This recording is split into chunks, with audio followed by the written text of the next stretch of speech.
Oh, and I just thought I'd do a midweek sort of small custom build, and this one is on a no-name VW pickup, some sort of Chinese thing. There's nothing on the base.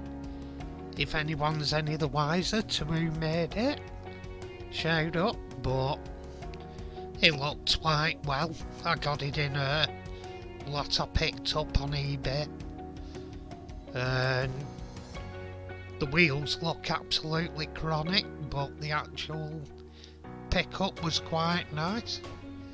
As you can see here, the wheels are terrible.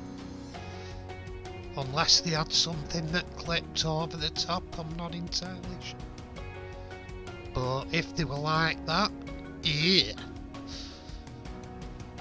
I'm pretty sure there must have been something on it at one time that clipped over the top of them. And as you can see, it's a bit battered and the tailgate is blocked, snapped, so we deal with that later. I just glue it on in the closed position. And one bonus, this one, it's an unscrewable one. The wheels were gonna get ditched anyway, so, but it did have, to its credit, working steering. But that's getting ditched anyway. And there's a screw, it holds the cab on. And the cab's plastic. And the actual body's casting. And there, the flatbed on it's plastic as well. Had to push it out there, it's one of them. A lot of stuff on this is pushed through and melted from the other side to hold it on. Like lights and stuff, I'm punching them out there.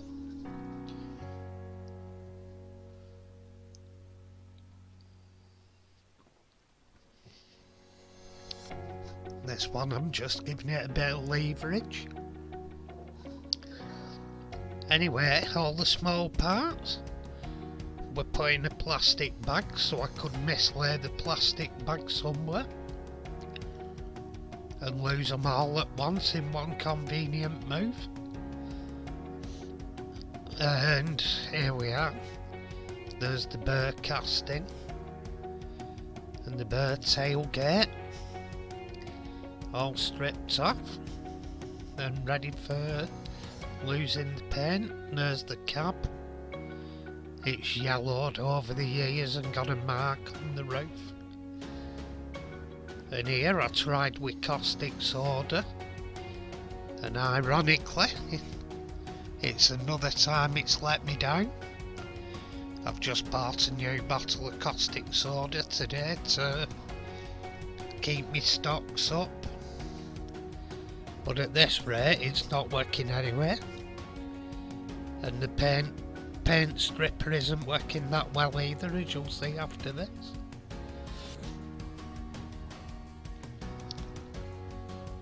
And the top the water level up so it's over the front, even though it's making no difference.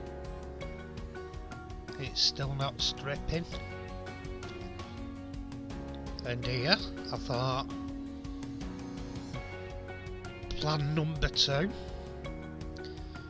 try the nitro mowers, and it took a bit off. I sanded the paint to key the paint, and it sanded a bit of it, it stripped a bit of it off after sanding it, but it still wasn't brilliant.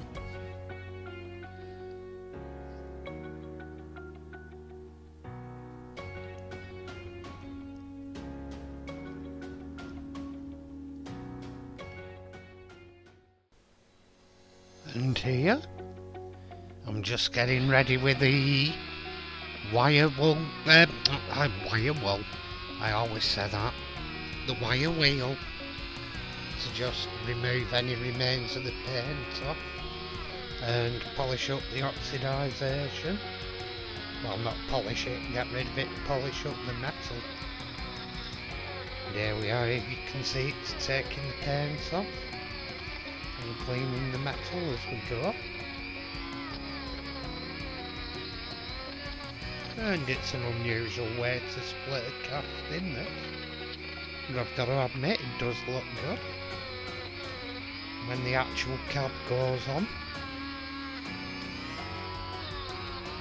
And there we are, keeping going, getting the bits paint off it. And next up we're starting spraying. I'm starting putting it in some primer. The cab's the first victim.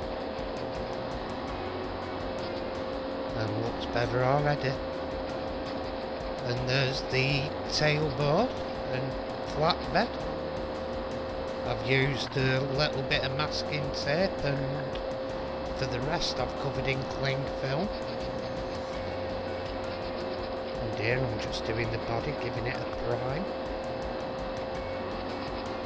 Do the insides as well. There we are, almost done. Done as many coats as I'm going to do on primer.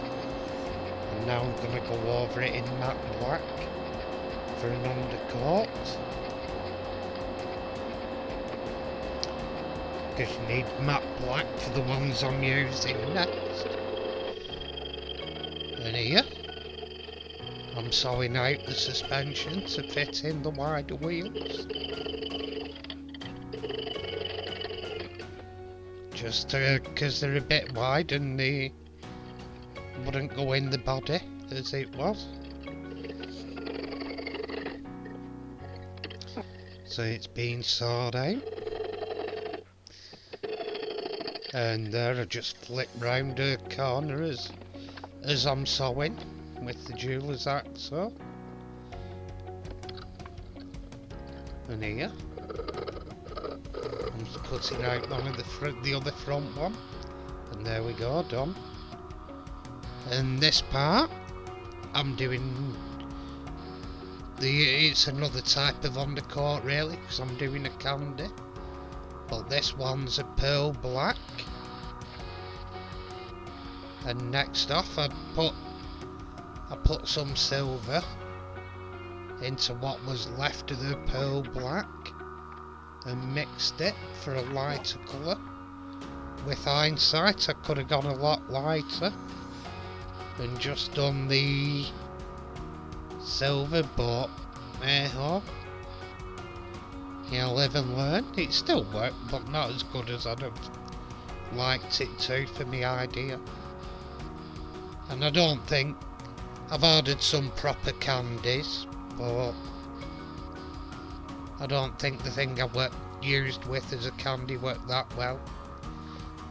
It was an artist's thing. You'll see it coming up anyway. It works okay, but not as much as I'd have liked it to. And here we're going to be spraying on the candy colour. It's actually an artist's thing. And it works to a degree. I'd have probably been better if I'd have done a lighter coating a bit, but never mind, it's done and it works okay. Gone for a nice blood red colour.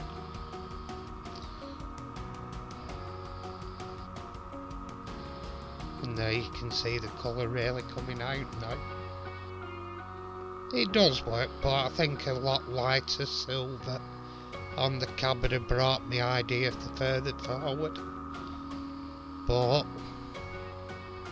it's all a thing, this game of getting experience and trying things out. Sometimes you'll have a glorious happy mistakes, as Bob Ross calls them, and other times you'll just think, bloody hell, that's a proper screw up.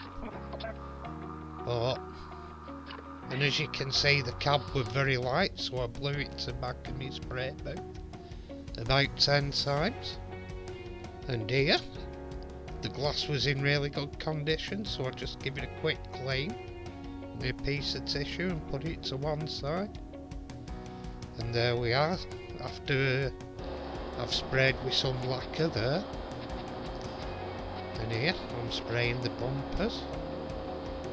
It's actually a chrome spray, the rattle can. I'm just doing the bumpers in it, brighten them up. Back one will be coming in any second, and there we go.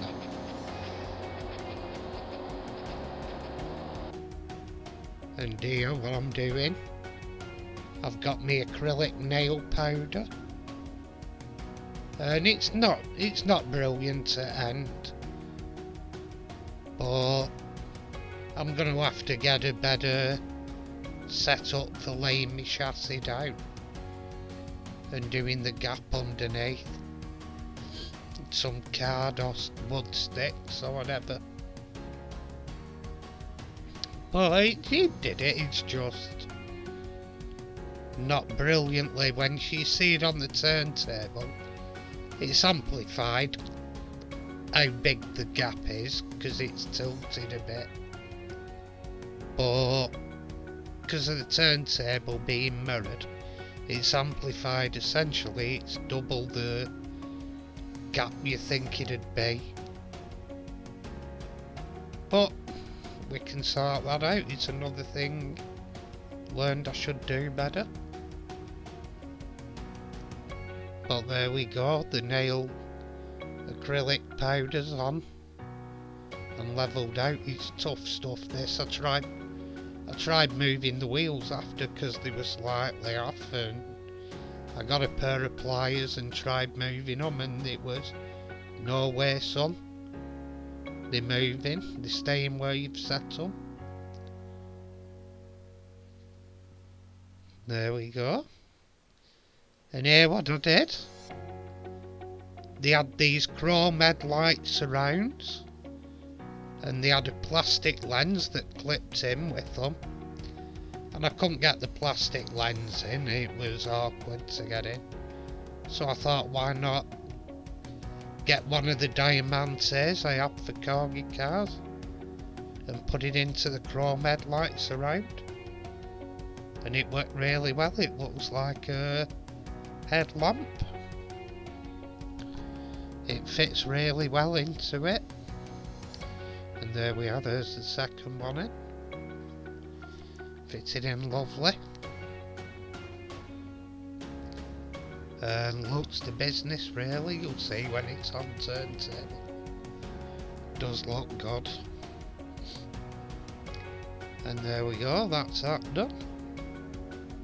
Anyway, let's remind ourselves where we started. A beaten up, battered old Chinese VW pickup with really awful wheels, looking very much the worse for wear. When I rebuilt it, I couldn't get the windscreen wipers back on, so I've left it as is. Still looks nice. And I repaired the tailgate as well, which, well, I didn't repair it, I just glued it in shut position, to be honest. Anyway, here's where we finished up.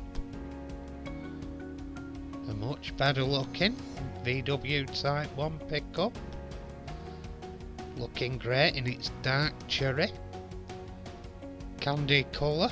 Over, it's a candy over a pearl effectively.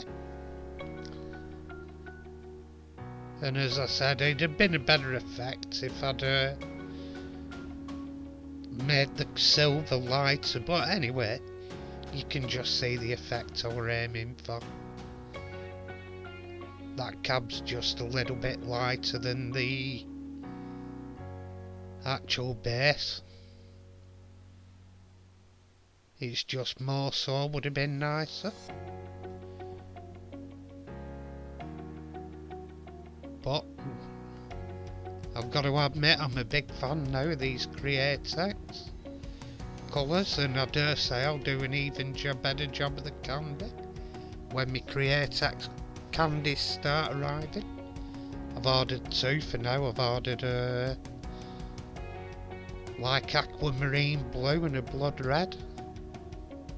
so they'll be seeing outings on later builds. Anyway, thank you for watching. Take care, thanks to all my subscribers, and if you will, push the subscribe button. Thank you, bye.